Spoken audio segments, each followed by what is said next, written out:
Okay, so, karma is something that's always been a very intriguing factor for me, because you say what goes around comes around, and your karma comes right in front of you. Still, I always feel that in a country like ours, there is so much that people get away with, in terms of corruption, in terms of crime, or power takes over. Where does karma come in? Is karma limited to only poor people, and it doesn't apply for the rich or the powerful? See, this is a very, unfortunately, a simplistic representation. You're suffering, so it's your karma. I think if somebody is suffering, to tell him, it's your karma, so you're suffering, is not some great insight into karmic substance of that person. It's just that you lack humanity. You're going through something painful, I say, oh, it's your karma. This is lack of humanity, not some insight into life or such. Let's understand what is karma. See, the way you understand, the way you perceive, experience, understand anything that comes your way depends on the past memory that you have. For example, what kind of music do you like? Anything that's soothing to the ears. Heavy metal? No, not at all soothing to the ears. Okay. So you want some soothing music. So if we play heavy metal music for you, and this music can be only played at full volume, anything less than that it doesn't work. So if we play heavy metal music for you at full volume, you will have a nervous breakdown. But there is some young people there, same sound. In one person's ears, it becomes music. For another person, it's noise. So, how you recognize a particular sound, this is your karma. This is why in this country we told you, when we say karma, we did not say that you need to be punished, you're suffering, you're being punished. This is not the karma aspect. Karma means action. We are performing 4 dimensions of action right now as you sit here. Physical action is happening, mental action is happening, they're saying you're very brainy. They're putting pressure on me. Emotional action is happening, energy action is happening. These 4 dimensions of activity, today, from the moment you woke up till this moment, how much of these 4 karmas are you conscious? I guess the physical karma, because your physical action and the mental action. To what extent are you conscious? Don't calculate, I'm telling you, it's well below 1%. I'm sure. So, when only 1% of your activity is conscious, your life is accidental, that's what it means. Let's say you drive on the street. You drive for 10 minutes. On the Visakhapatnam streets, they're not too bad. They're very good. Roads are good and traffic is better than most of the places. In this city, you drive for 10 minutes and for only 1% of the time you keep your eyes open, rest of the time you drive with your eyes closed. It's accident, not accidental. No, sometimes people are compassionate, they may make way for you. So, it's not accidental, it's an accident, it's going to be a crash. 100%. Yes. So that is what is happening with life. This is why so much stress, so much fear, because largely it is happening unconsciously. What you're doing, what your body is doing, what your energies are doing, what your thought is doing, emotion is doing, very small speck people are conscious of, rest is unconscious. If you increase the size of what is conscious, suddenly it feels like everything is in your hands. If you can consciously conduct your body in every way, 15 to 20% of your life and destiny will be in your hands. If you can consciously conduct the thought process, 40 to 50%, along with thought, emotion also, if you conduct it consciously, anywhere between 40 to 70% of your life will be… life and destiny will be in your hands. If you can conduct your very life energies consciously, 100% of your life and destiny will happen the way you want it. If you become available to a dimension of intelligence within you which is beyond you, which is… we call it chitta, you can call it grace, you can call it whatever. If you become available to grace, you not only are in charge of your life and your destiny, you can also take charge of the life and destiny of 1,000,000 people around you. This is available to a human being. Will a human being explore these dimensions, or do they want to just eat, sleep, reproduce and die one day? It's up to them. But no matter who you are, what kind of work you do, how much money you have, what you do, you can try to forget it, but mortality is hanging in your face, isn't it? Most people don't get it unless a doctor gives them a terrible diagnosis or they get very old. But isn't it true, as you inhale and exhale, if the next inhalation doesn't come in, you're gone, poof. So fragile this life is. At the same time, it's so sturdy, how many things a man can do? But, woof, it'll be gone. When we are here, we think we are everything. What we don't understand is, as you sit here right now, countless number of people have walked and sat on this planet like you and me. Where are they? All topsoil.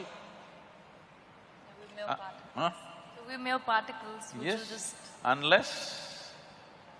this will also become topsoil, unless somebody chooses to bury you real deep, fearing you may rise from the dead.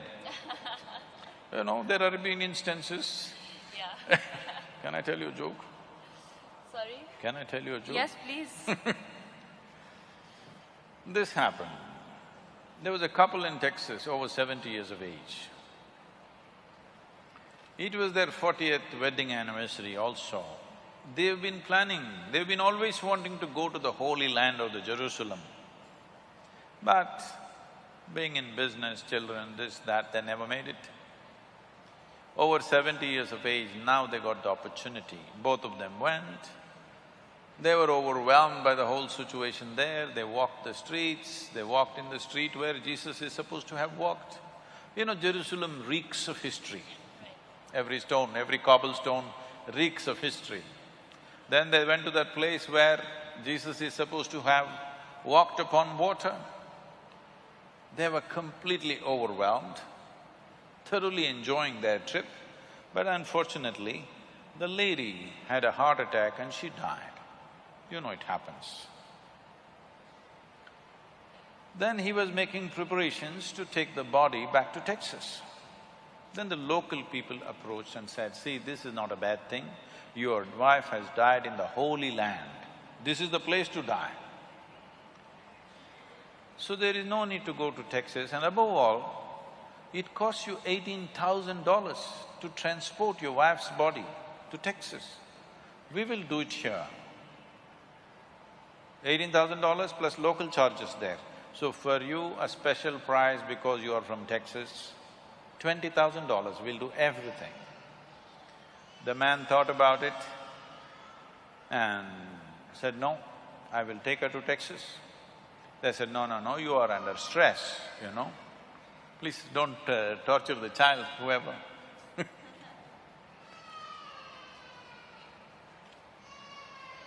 He's just started his life, he doesn't want to know about past life and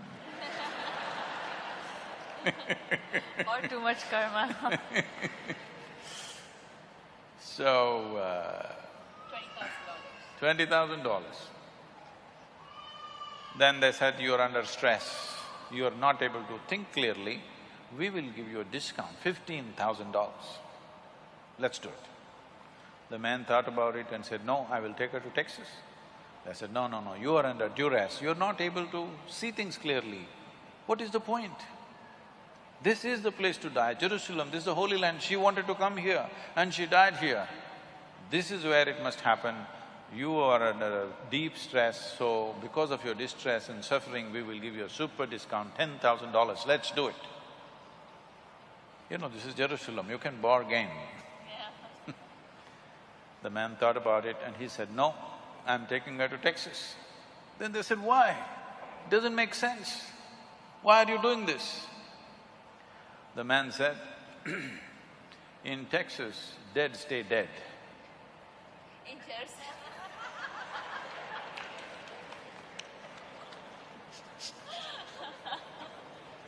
Well, he didn't want to risk it. So, we are sitting here right now. We will fall dead and become part of this earth. Somebody else will be walking over it in no time. It's a brief life. It's a very brief life. Especially if you're joyful, it's a very, very brief life.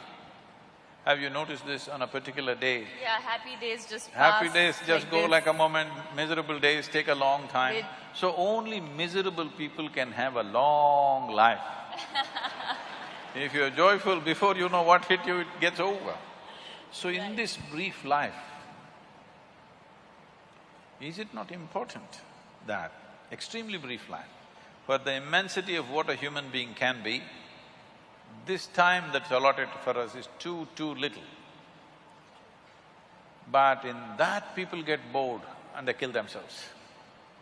Very unfortunate. Without ever exploring the nature of what this life is about, simply because people's physiological and psychological drama has bigger than the existential realities in which we are. But that's also because Sadhguru, a lot of them are not aware of what the reality is. That's because they don't know how to act in their life. No, They're thinking it's real, you need to tell them. Right, like you're showing them a path, you know, and No, which you is a need great… to tell them it's all an act. Well, unfortunately, somehow I feel a large percentage in our country is still struggling for the basics, you know, which is the food and the shelter and home and clothes. So for them, that is it. That's meeting their ends is tougher. That is an unfortunate reality. Still, basics like food and shelter have not happened. Right. That's a different thing. But believe me, those who are successful are suffering a lot more than those who are not so successful. I'm constantly working with business leaders around the world, and I see most successful people have the longest faces. I agree. I don't know what makes it so difficult to just put a smile on your face all through the day. So, if people don't have anything to eat, that's a different situation, we have to fix that, there's no question about that. But people's psychological drama, what you think and feel becomes bigger than the creation. True. Because of that, life gets all messed up. After all, it's your thought, you can make it any way you want it. After all, it's your emotion, you can make it any way you want it. But that freedom and that awareness is not there simply because less than 1% of it is conscious. Rest is all in reaction to something else. So now you said, you know, most of it is we're not conscious about the actions, and coming back to my question where my main point was, what if it's a consciously bad karma that a person does, you know? Say a murderer or somebody who commits crimes, or, you know, there's so much happening in our country today. Now, where does karma fall in place? Because my question was, in at least our country, it's not like the Middle East where people are highly punished. There's a lot that you can get away with. Because a lot of times, just the way they're living itself is a punishment. So, we don't think we have to punish them further. No, but But there are quite a lot. I mean, we all know that, there are people who get away with a lot of things, and very unfortunate that it is. But is it somehow, somewhere that we are not able to handle things properly in our country and we blame it on karma? See, it's not just in this country, everywhere it is there. Here we have over 10,000 years of culture and history, so we have learned many more tricks. We have learned many more tricks as to how to do these things. Essentially, karma means action. As I said, 4 dimensions of action. In the physical world, action naturally has a consequence. It is not like somebody is sitting up there and they're going to punish you for this or that. You said if a consciously negative karma… See, what is negative and positive is not in the action, it is in the volition, it's in the intention. I'm sorry to take such an example, but you come from an army setup, your family is there. Armed forces means we have built armed forces mainly so that if somebody bothers us, to kill them. Nothing wrong with that. You get a medal for that. Because we're doing it for a cause that we believe is sacred for us. But we must understand somebody else unfortunately believes their cause is also sacred. So don't take karma there, because there are many people who believe what they're doing is God's own work and they're willing to die for it. But it's against us, so we don't like it. Well, we didn't start the problem, that's our argument. That is at the level of political, social situations, yes. But now you're talking about an inner situation. An inner situation is only by intention. Intention is fixed, everybody thinks what they're doing is great. If you and me were 2 different countries, I'm fighting for my country, you're fighting for your country,